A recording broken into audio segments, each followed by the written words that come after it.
Oke, kali ini kita kedatangan orang hebat, Sekjen JMSI, Jaringan Media Cyber Indonesia, Kang Mahmud Marhaba. Betul. Baik, makasih Bung Michael. Apa kabar Kang? Baik sekali. Hari ini senang, sukacita, Iya. diawali bertemu sama teman-teman. Wah, hebat. Enak. Lagi sibuk atau? Iya. Alhamdulillah kami sementara secara organisasi mempersiapkan untuk pelaksanaan rapat kerja nasional. Yang pertama, Jaringan Media Cyber Indonesia itu akan berlangsung di Semarang tanggal 10 sampai 12 November 2021. Jadi kita memang sibuk mempersiapkan segala akomodasinya, termasuk para pembicara yang akan hadir nanti pada Rakernas itu. Ya, kita sudah ada panitianya dan sekarang tinggal ada support dari pemerintah daerah, termasuk pemerintah kota Semarang untuk hal ini. Tadi ngomongin organisasi Jaringan Media Cyber Indonesia, mungkin ya beberapa memang sudah tahu atau beberapa belum, gitu kan? Benar. Apa sih ya? Bisa diceritain nggak sih? Apa sih JMSI itu sendiri? Ya, jadi JMSI adalah organisasi perusahaan pers. Ya. Jadi gabungan dari beberapa pemilik, owner daripada media online. Kita spesial media online. Nah, kami itu dideklarasikan pada bulan Februari tahun 2020 di Banjarmasin, Kalimantan Selatan, tanggal 8, sehari sebelum dilaksanakannya perayaan Hari Pers Nasional. Kami hadir di sana dan kami mendeklarasikan. Ini memasuki tahun yang kedua di mana kami berada. Nah, JMSI sendiri ini sudah lahir di 30 provinsi. Oke. Dan alhamdulillah pada tanggal 12 Oktober kemarin itu merupakan hari terakhir kami dilakukan verifikasi oleh Dewan Pers. Dari 29 pertama yang kami ajukan untuk didaftar sebagai keanggotaan JMSI di Dewan Pers, setelah diverifikasi, diteliti administrasinya, dinyatakan ada 23 daerah yang memenuhi syarat. 23 daerah yang memenuhi syarat itu artinya sudah melebihi target yang disyaratkan oleh Dewan Pers. Harus ada 50 tambah 1 dari jumlah provinsi. Jadi harus ada minimal 18 provinsi yang berdiri. Kami sudah ada 23. Dari 23 itu diminta 10 secara acak untuk dilakukan verifikasi faktual. Itu harus ada kantornya, harus ada pengurusnya, medianya juga betul-betul media yang sudah berbadan hukum. Nah, itu yang ada. Nah, dari 10 yang diinginkan oleh Dewan Pers, kami menawarkan 12. 12 inilah yang siap dan sudah memenuhi syarat, sudah diverifikasi di lapangan oleh Dewan Pers, dan ya kita tinggal menunggu saja hasil pleno Dewan Pers untuk mengetuk kami akan diterima sebagai konstituen Dewan Pers. Jadi akan ada 11 konstituen Dewan Pers ke depan ditambah dengan Jaringan Media Cyber Indonesia. Kita berdoa aja Kang, ya kan, supaya ini bisa sukses. Tadi kalau ngomongin bahwa ini adalah kumpulan, kita sebut kumpulan pemilik media. Benar, para owner media yang ada, media online ya khususnya, di seluruh Indonesia loh. Kami ada sekitar 700 pemilik media yang bergabung, 700 media yang bergabung secara nasional di 30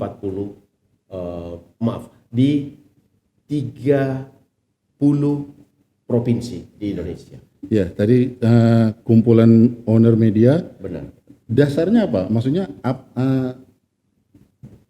akhirnya kepikiran gitu ya? Iya. Jadi memang kita memiliki satu pandangan yang sama, yaitu menjadikan media betul-betul profesional, sebagaimana yang diinginkan oleh Dewan Pers. Nah, perlu adanya wadah untuk mengayomi untuk mengarahkan, untuk menolong media-media ini untuk menjadi lebih profesional. Ya. Meskipun ada organisasi-organisasi lain yang sudah terbentuk, tapi kita memiliki pandangan yang berbeda, yaitu bahwa tanpa ada arahan, tanpa ada bimbingan, tanpa ada care dari kita, itu tidak akan terlaksana. Dan kita sudah mulai membuktikan itu. Di setiap dilakukan verifikasi, di setiap beberapa daerah, kami mau melaksanakan bersama-sama dengan Dewan Pers untuk dilakukan verifikasi. Dan mereka yang menjadi anggota kita sudah selesai. Sudah bisa terverifikasi dengan baik. Salah satu contoh adalah cara pandang. Ya. Kami benar-benar memperjuangkan itu. Betapa sulitnya untuk mendapatkan sertifikat itu. Saya bilang nggak sulit, yang penting komunikasi dibangun. Ya. Nah, kami membangun itu. Kami mencoba untuk menjembatani persoalan apa sih? Ternyata ada beberapa dokumen yang kami siapkan. Ya. Itulah yang kami siapkan. Berangkat dari itulah, maka lahirlah ada 12 provinsi yang mengawali gerakan ini. Kami bersama-sama membangun niat bersama untuk membangun yang lebih profesional. Nah, bayangkan loh, dibanding dengan organisasi-organisasi lain yang sudah tumbuh lama, tapi mereka sulit untuk mengejar yang namanya verifikasi. Ya, kami belum sampai 2 tahun loh Ya. usia ini, tapi kami sudah bisa melakukan apa yang bisa dilakukan oleh organisasi terdahulu yang sudah terverifikasi dan sudah masuk di dalam konstituen Dewan Pers. Kami begitu cepat, bukan karena kehebatan person to person, tapi karena ada sebuah dorongan untuk mau menjadikan ini lebih baik. Ini betul-betul adalah amanah yang diberikan untuk kita jalankan, dan orang di daerah sangat membutuhkan itu loh. Sangat membutuhkan bagaimana medianya harus terverifikasi. Mereka mau agar media ini terverifikasi, sehingga karena di daerah itu sering menjadi sebuah polemik bahwa media yang terverifikasi oleh Dewan Pers lah yang punya peluang untuk mendapat kerjasama. Kerjasama. Bagian kue gitu kan. Nah, itulah yang diharapkan. Ayo dong. Nah, kita melihat, karena saya juga lahir dari daerah. Bagaimana menderitanya kami di daerah yang sangat sulit. Kok sulit banget ini mendapatkan terverifikasi Dewan Pers. Kami mulai bangun itu. Dan dengan kesulitan itu, pengalaman itu, maka kami belajar. Mulai menerapkan ke beberapa daerah. Dan alhamdulillah ini bisa sukses gitu loh. Bung Michael. Ya. Tadi sempat lihat juga di lamannya JMSI bahwa salah satu cita-citanya JMSI itu kan mendorong ekosistem pers yang sehat. Betul. Dan terbentuknya ditandai dengan perusahaan pers sebagai entitas bisnis yang sehat juga. Benar. Nah, bahasa sehat itu seperti apa? Iya, jadi memang siapa orang yang membangun bisnis media lalu rugi? Iya kan? Nggak mau dong, udah mengeluarkan duit untuk lalu mau rugi gitu. Ya, betul. Tetapi sekali lagi banyak diberikan masukan oleh Dewan Pers. Jangan sekedar hanya bergantung kepada sebuah kerjasama di daerah. Ada banyak cara lain yang bisa didapat dengan cara yang lebih elegan. Artinya begini, di daerah itu kita tidak bisa pungkiri bahwa media masih sangat bergantung dengan yang namanya kerjasama dengan daerah. Betul. Yang kedua, pemilik anggaran yang ada di swasta nggak mau pasang iklan. Iya. Kalau kita mau tawarkan contoh Toyota, Telkomsel, aduh maaf bang, kami bukan pengambil kebijakan. Ini dikirim ke pusat, ditandatangani di pusat, menunggu, bahkan nggak ada jawabannya.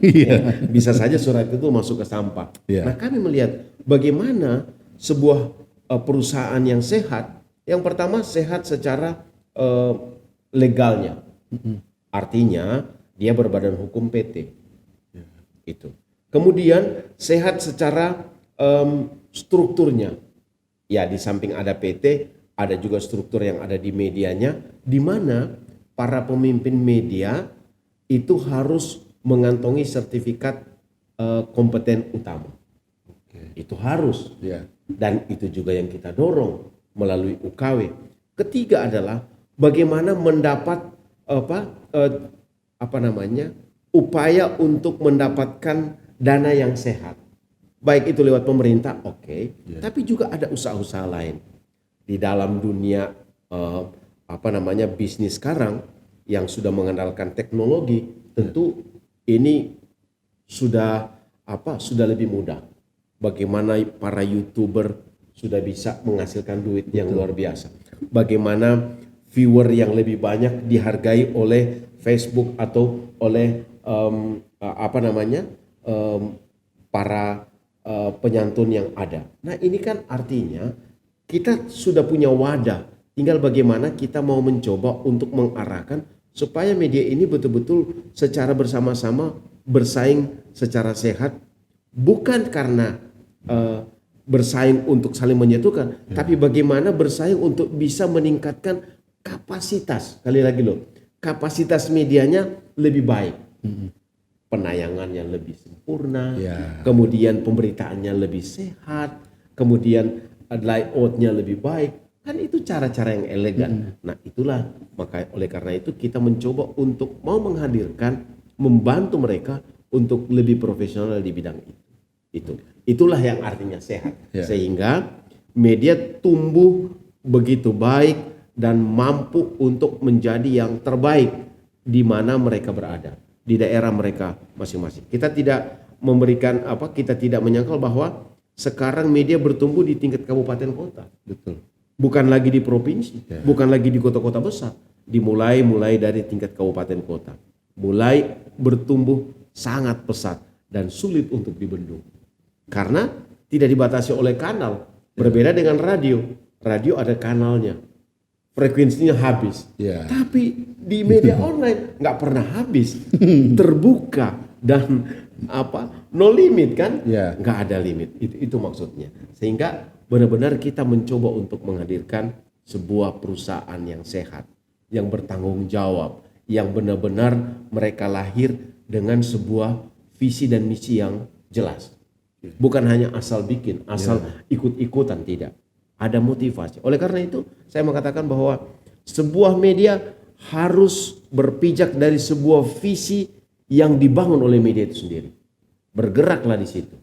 Sehingga apa yang dilakukan oleh media betul-betul itu berdasarkan visi dan misi oleh media itu sendiri. Kalau visinya bergerak di pemberitaan yang berkenaan dengan kriminal, maka dia akan konsen di situ.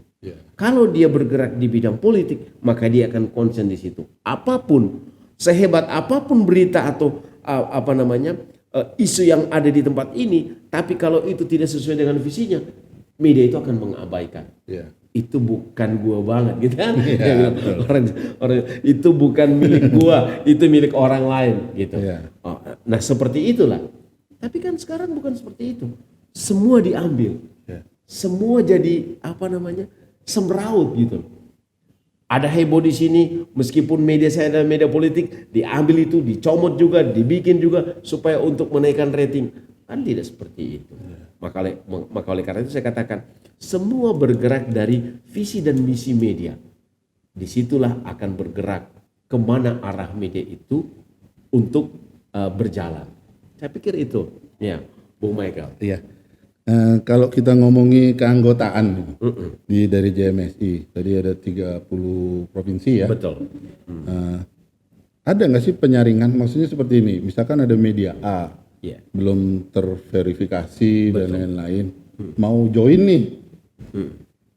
Adakah penyaringan seperti itu atau seperti apa ininya? Benar. Alurnya? Tapi sekali lagi bahwa ini kami mau mengatakan bahwa wadah organisasi ini adalah wadah untuk menjadikan edukasi bagi pemilik media.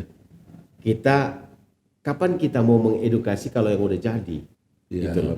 Kalau udah jadi ngapain lagi? Malah mereka udah jual mahal loh. Aku udah punya segalanya. Aku udah terverifikasi secara faktual loh. Ngapain bergabung sama lo gitu kan? Tetapi tidak. Kami melihat bahwa ada yang betul-betul dibutuhkan untuk diangkat dari yang tidak punya PT. Ada loh media yang tidak berbadan hukum. Atau dia ada masih PT-nya masih gado-gado. Artinya masih bercampur dengan yang namanya konstruksi yang masih di dalam. Banyak itu? Oh banyak. Di daerah masih begitu. Masih yang penting begitu. ada PT dimasukin aja. Yeah. Yang penting ada PT, ada label PT titik ya kan? Bla bla bla bla. Yang penting ada PT. Tetapi sekali lagi pasal 3 daripada PT itu tidak sesuai. Masih ada konstruksi, masih ada pengadaan, masih ada apa lagi? Misalnya percetakan. Nah itu nggak boleh. Jadi kita mengedukasi mereka bahwa tidak bisa lagi menggunakan seperti itu.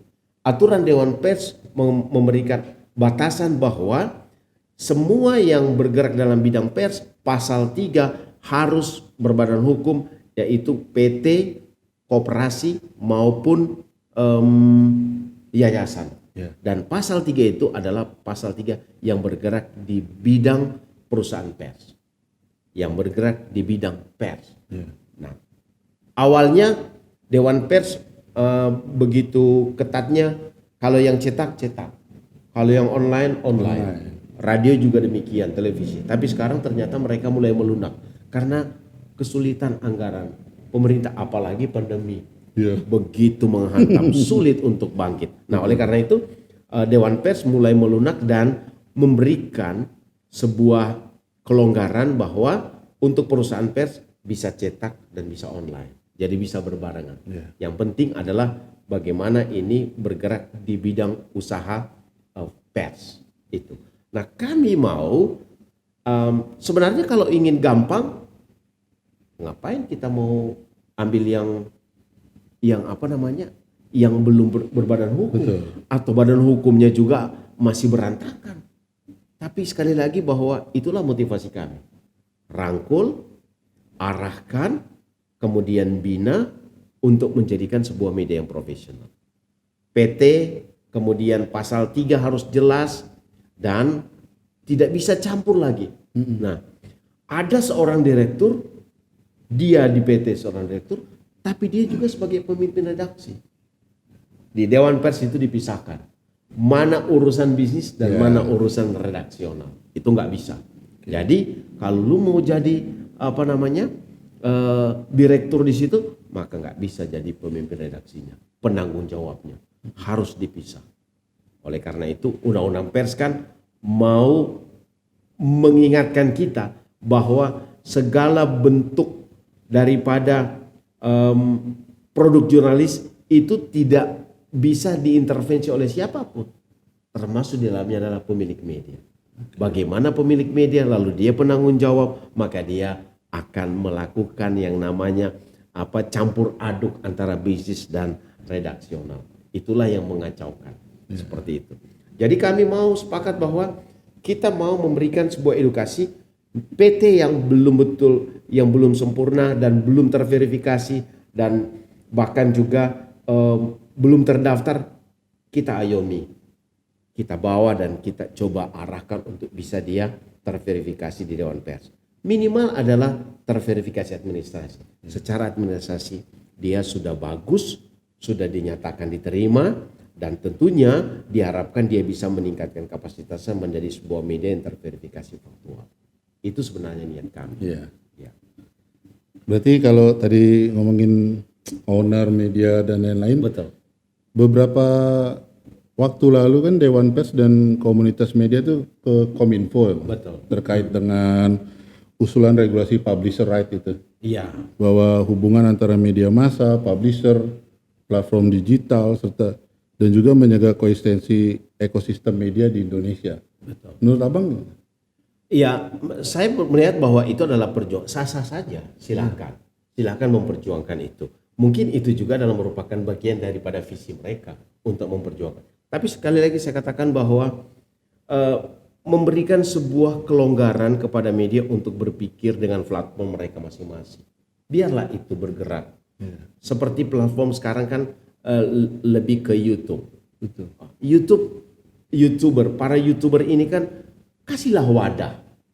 Ayo media. Apalagi dalam Undang-Undang Pers adalah mengatakan bahwa semua yang dilakukan untuk sebuah karya jurnalistik yang disebarkan melalui media cetak, elektronik, atau media lainnya. Nah, saya berpikir bahwa disitulah peluang. Kita melihat bahwa YouTuber akan masuk ke situ. Dibukalah yang namanya media online.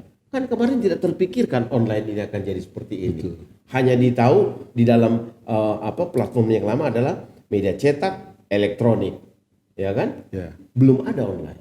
Tapi dalam undang-undang itu dibuka keran bahwa atau wadah tempat yang lain. Disitulah online masuk. Yeah. Nah kalau online masuk, ada YouTuber bisa masuk. Kenapa dia tidak bisa digabungkan ke situ? Sehingga bisa hasil karya jurnalistiknya juga bisa dipertanggungjawabkan baik secara hukum maupun juga secara etika. Mereka akan melakukan itu. Ya kita hargai, kita hormati. Cara-cara mereka kan adalah cara-cara yang dilakukan oleh cara-cara wartawan. Biarkan itu. Tinggal bagaimana kita memoles, kita mau mengarahkan supaya mereka betul-betul menjadi pekerja pers yang profesional, yang mau mendaftarkan ke Dewan Pers, yang mau mengikuti aturan main yang ada. Itu aja saya pikir. Silakan, terbuka. Sekarang kan eranya era terbuka, Bang. Nggak bisa lagi justru kita akan berpikir setelah online apa ke depan? Apa? Kita kan tidak pernah berpikir ternyata muncul online yang mematikan surat kabar, ya kan? Yang mematikan radio, televisi beruntung. Akhirnya kan televisi juga mengikuti YouTube, ya kan? Betul. Semua program dibentuk dalam bentuk YouTube dan di-share. Mau tidak mau, kalau nggak mau ikut jalur itu, kita bisa tertinggal oleh kereta zaman ini kan? Seperti itu saya pikir. Ya tadi kalau ngomongin platform di luar cetak dan lain-lain, ada kita bisa sebut YouTube dan lain-lain gitu ya. Ya itu kan tren media sekarang nih. Betul. Tapi memang ada perkembangan bahwa seolah-olah ini merampas hak wartawan nih mengelola informasi ke publik. Benar.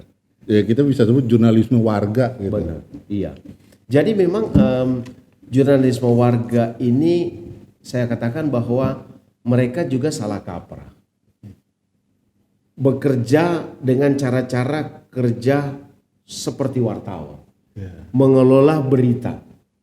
Kemudian mereka menyebarkan informasi itu tempatnya yang salah. Mereka menyebarkan informasi ke media sosial, FB, ya, kemudian ada IG, kemudian ada Twitter.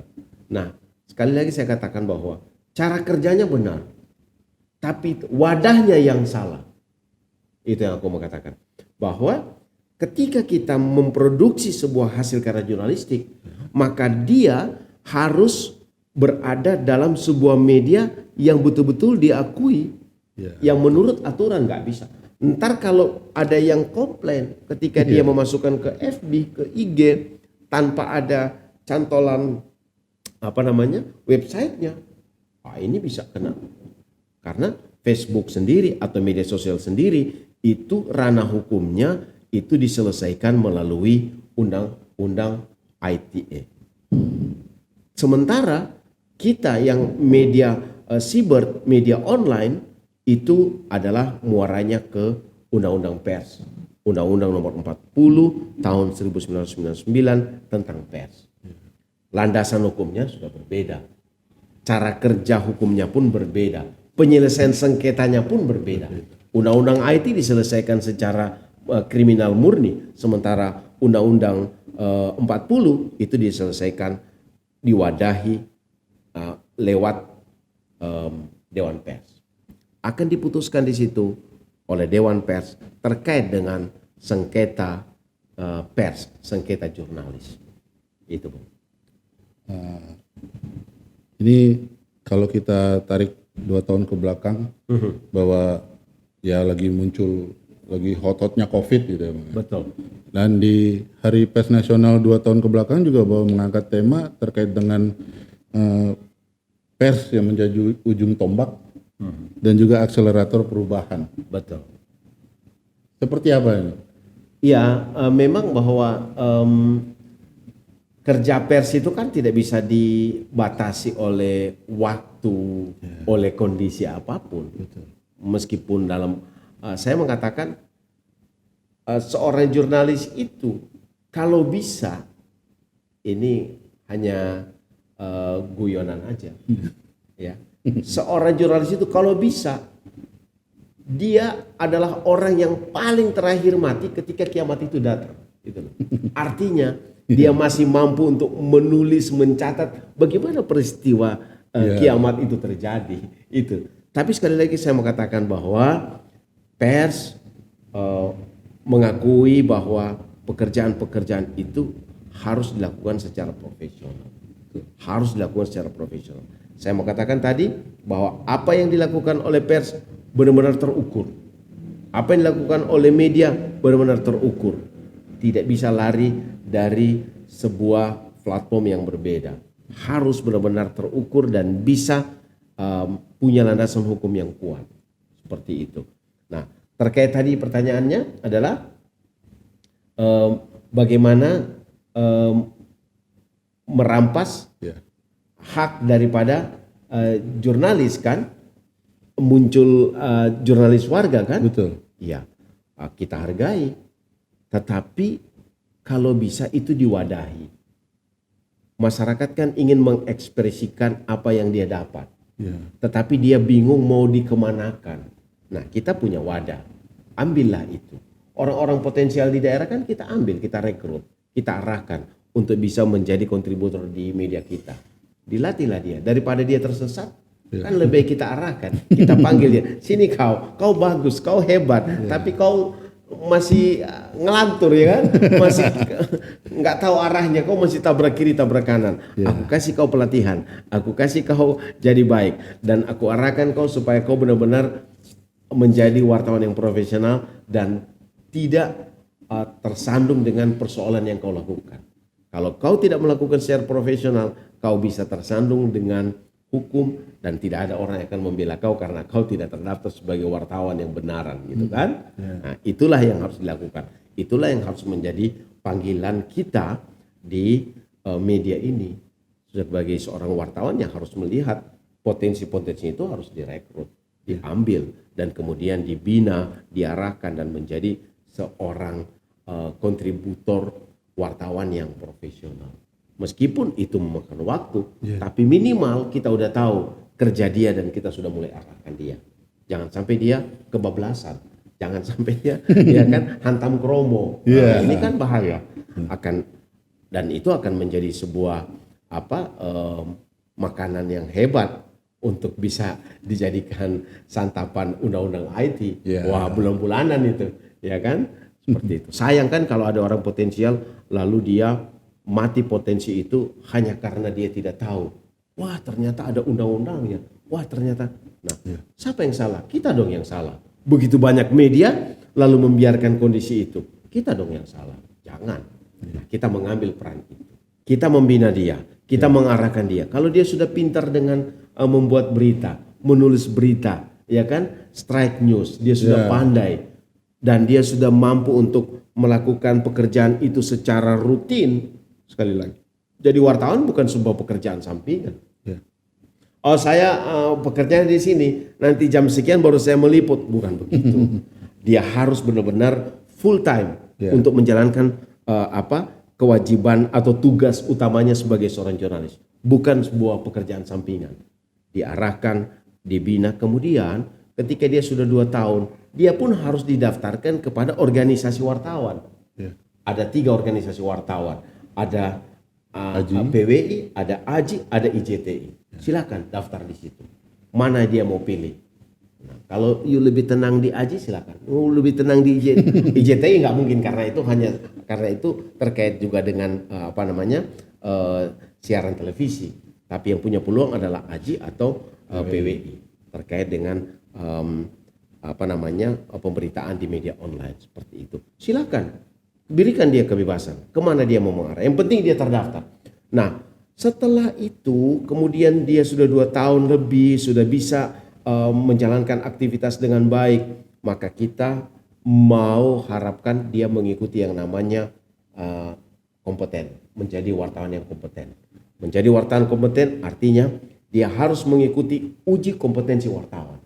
UKM tadi. Iya, ada UKW, uji UKW. kompetensi wartawan. Nah, ini yang harus dilakukan untuk seorang wartawan ditingkatkan kapasitasnya menjadi wartawan yang profesional. Ya. Enak dong, udah punya sertifikat, harus profesional, dia pasti akan menjaga wibawa dirinya sebagai wartawan yang profesional untuk tidak lagi menjadi wartawan yang sembarangan. Tulisan-tulisannya juga dia pasti akan hati-hati ketika dia sudah mengantongi sebagai sertifikat. Aduh, jangan-jangan tulisan aku ini enggak jelek banget. Ntar diketawain, ntar teman-teman bilang begini, itu orangnya kompetensinya, ikut UKW-nya di mana? Seperti itu. Nah, itulah yang kami katakan bahwa Naik level lah dia, Bang. naik level dan secara psikologi dia naik dan itu akan memacu dia untuk menjadi wartawan yang profesional. Nah, di dalam kompeten wartawan itu sendiri itu ada 3 level. Yang pertama level muda, dia adalah setara dengan wartawan reporter, ya, wartawan reporter. Kemudian ada tingkat madya, yaitu di mana di madya ini adalah sudah tingkat redaktor. Ini udah ya 3-4 tahun lah dia sudah benar-benar bekerja. Kemudian ada tingkat utama. Nah, tingkat utama ini adalah wartawan yang sudah memiliki kapasitas sebagai pemimpin redaksi.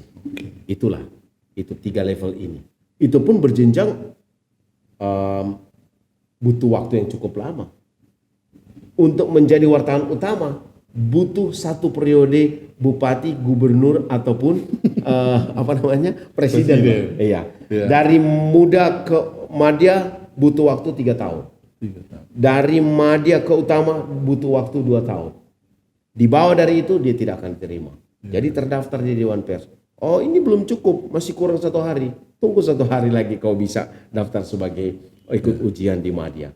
Seperti itulah. Jadi bayangkan ada jenjang yang akan diikuti oleh seorang wartawan untuk menjadi wartawan yang profesional. Betul. Nah, ini tidak lain adalah bagaimana menjaga marwah. Sekali lagi, menjaga marwah seorang jurnalis yang betul-betul menjadi panutan, menjadi contoh teladan bagi yang lain.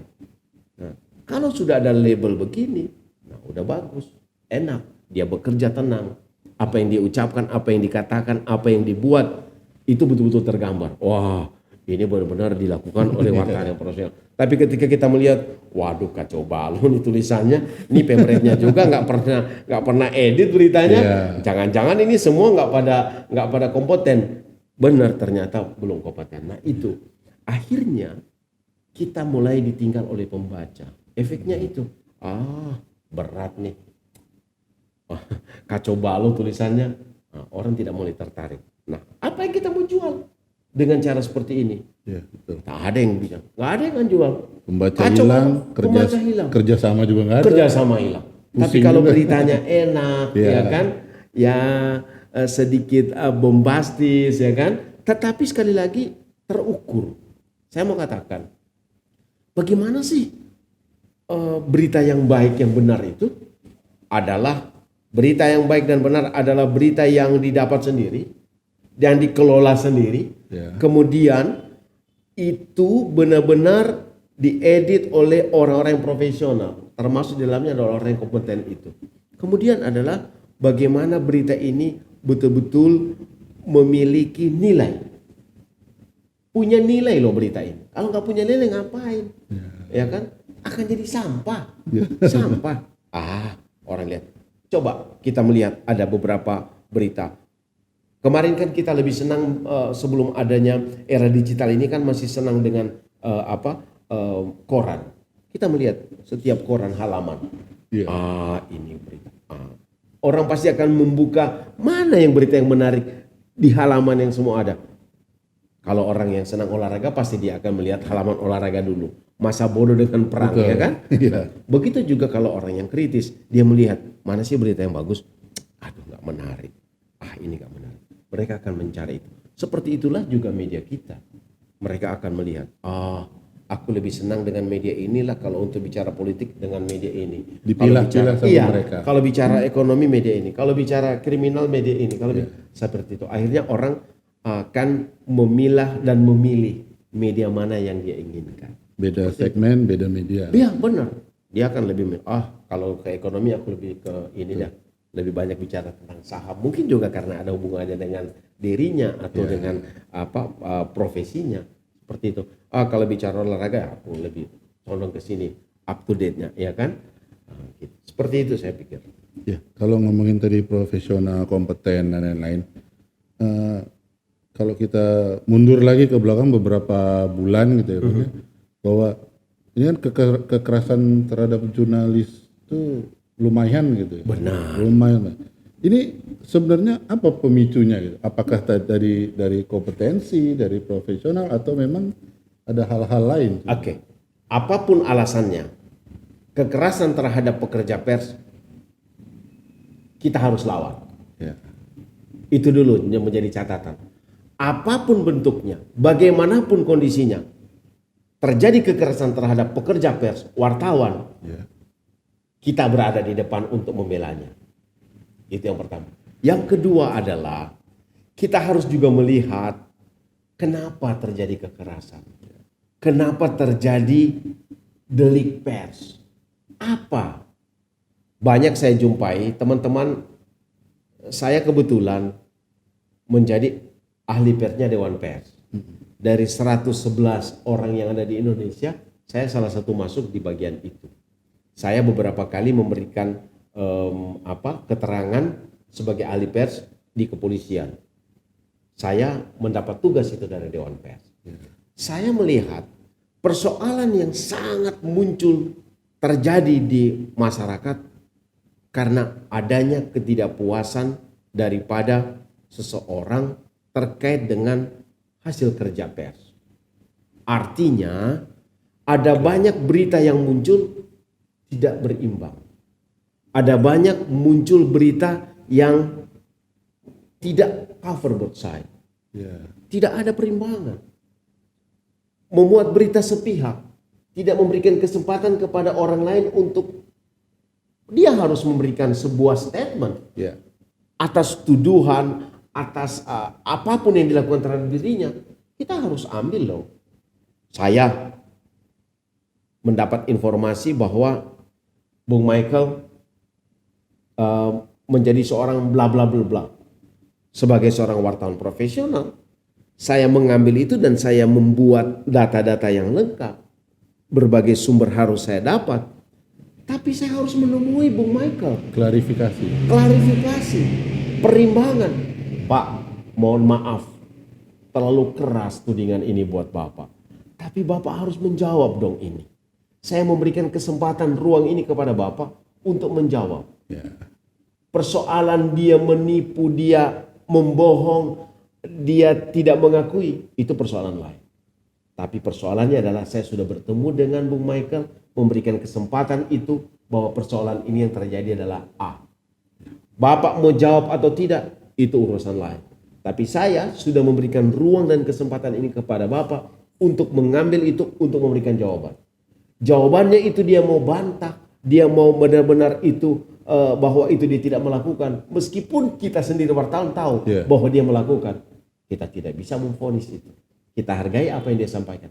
Baik Pak, saya tulis bahwa Bapak benar tidak melakukan itu. Kita muatlah itu. Itulah yang namanya balancing. Itulah yang namanya cover both side. Itulah yang namanya perimbangan. Banyak orang marah karena tidak terjadi sebuah klarifikasi. Kamu 1x24 jam, HP ku sangat aktif.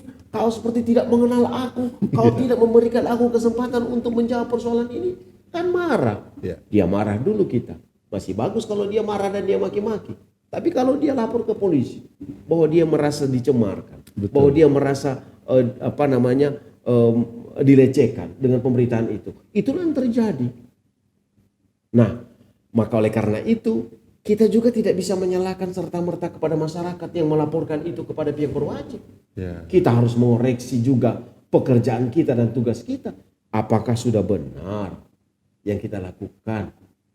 Seharusnya Sebuah berita yang komplit, sebuah berita yang benar, yang bagus adalah berita yang disajikan secara berimbang.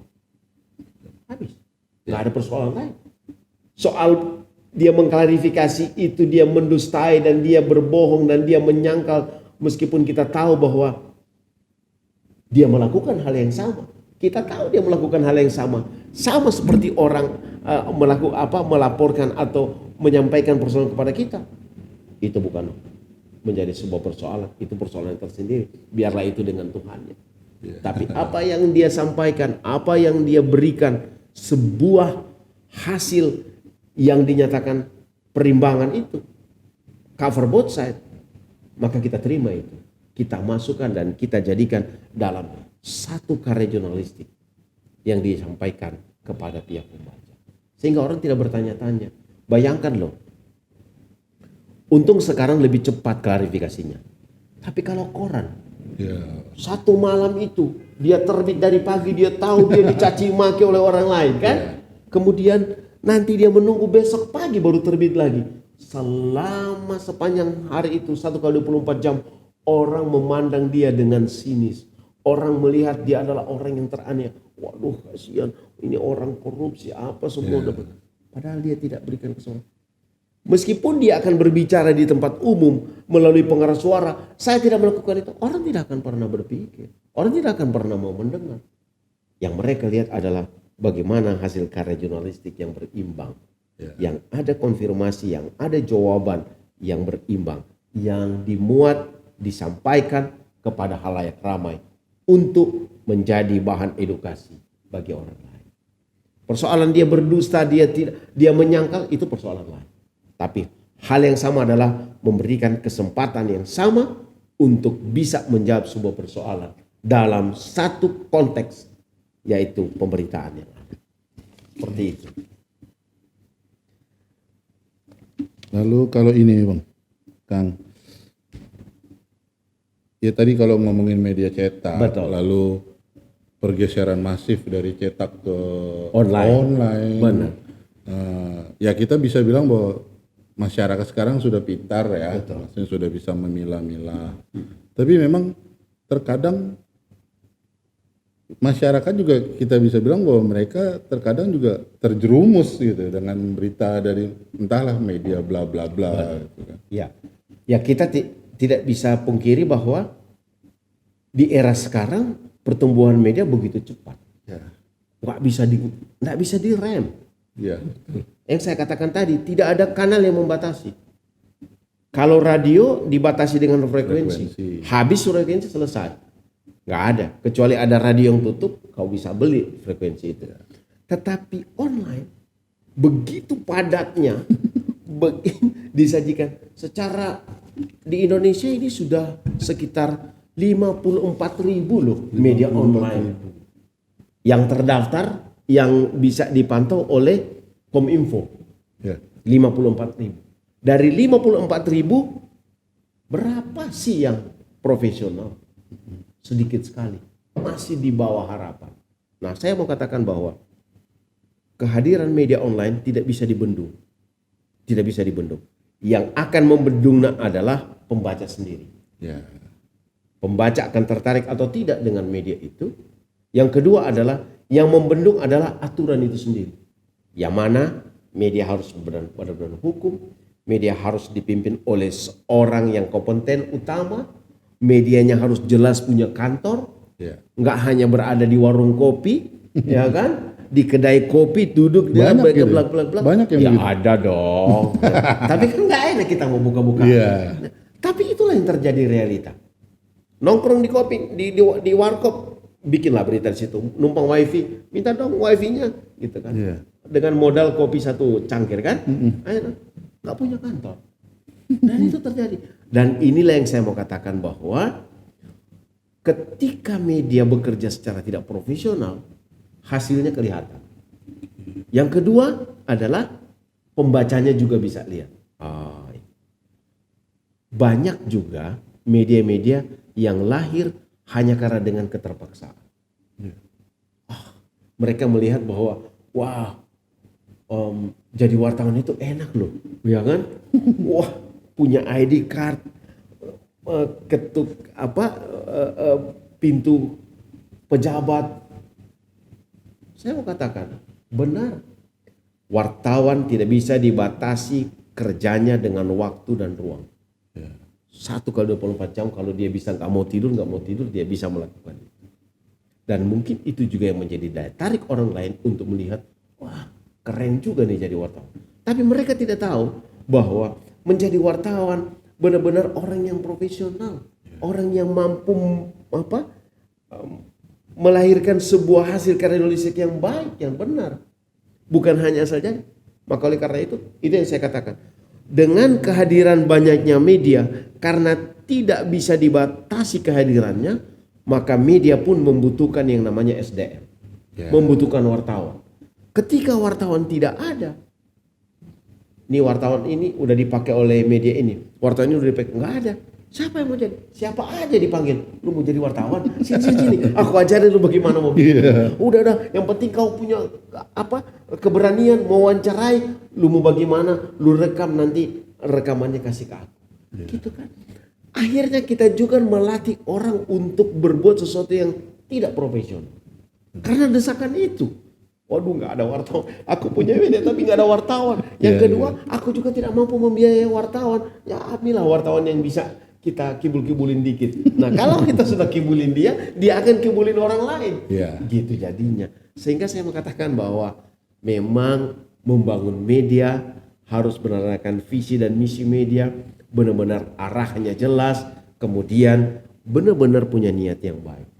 Bukan tidak mungkin sekarang banyak media yang lahir di kabupaten kota, bidikannya adalah desa. Mereka tahu di situ ada dana desa, ada dana BOS di sekolah, dan mereka mulai masuk di tempat itu, mulai melihat mana peluang, mana ada masalah, mereka mulai menekan dan mereka mulai melakukan transaksi. Nah, disinilah sebenarnya kehancuran media, kehancuran institusi, kehancuran wartawan.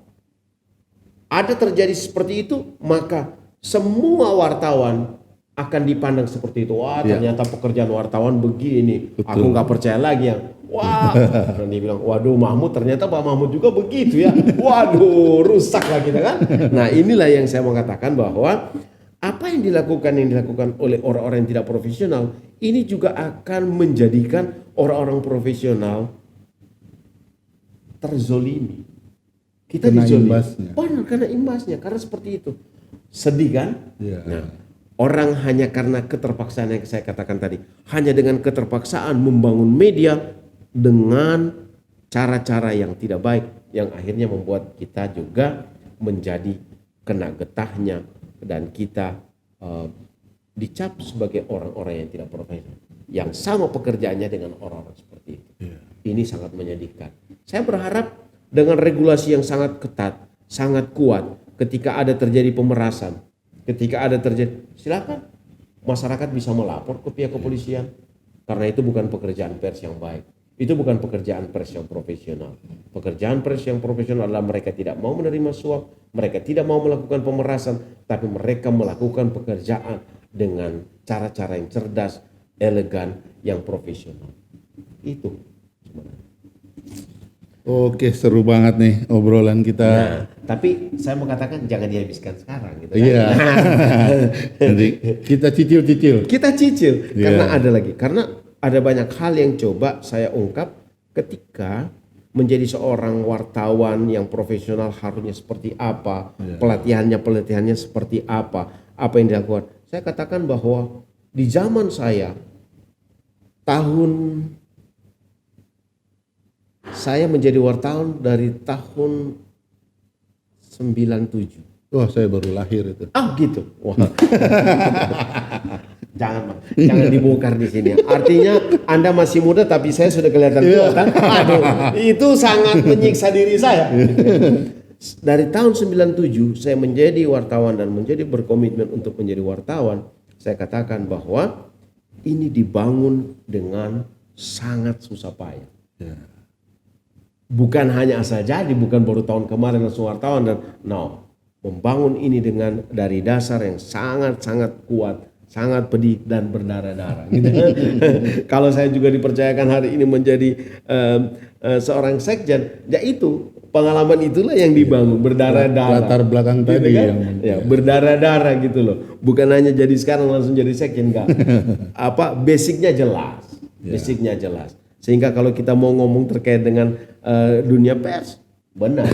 Kita benar-benar lahir dari situ. Gitu. Jadi saya mau katakan bahwa dari tahun itu bagaimana medianya sangat sulit untuk berkembang dan bagaimana mencari wartawan itu sangat sulit dan itu menjadikan sebuah pekerjaan sebagai wartawan adalah pekerjaan yang benar-benar dipandang sangat mulia. Dan di zaman itu kebebasan pers juga masih sangat ketat, waduh, beruntunglah Habibie membuka keran itu kan, beruntunglah Habibie membuka itu, almarhum membuka keran reformasi di bidang jurnalis seperti itu sampai sekarang. Nah sekarang kan banyak orang mengobok-obok undang-undang pers, banyak orang mengobok-obok aturan-aturan ini. Nah itulah, tapi itu kita simpan dulu lah. Kita bicara di waktu lain kesempatan kan? Iya. Iya. Hari ini obrolan seru banget memang, bahwa dapat ditarik kesimpulan bahwa tadi ketika kita ingin punya media, ada tahapan yang harus dilalui, entah legalitas, lalu sumber daya manusianya yang seperti apa, yang kompeten dan lain-lain. Dan memang menjadi bagian dari pers itu seru. Betul. Ya. Dan memang wartawan yang baik tadi seperti Kang Mahmud bilang bahwa harus bisa menciptakan berita yang satu yang berimbang, yang baik, ya, dan memiliki nilai jual. Kalau gitu, terima kasih. Terima kasih, Bu. Kita nanti ada jumpa selanjutnya. Insya Allah. Baik. Terima kasih. Oke, terima kasih. Saya tutup. Wassalamualaikum warahmatullahi wabarakatuh. Waalaikumsalam warahmatullahi wabarakatuh.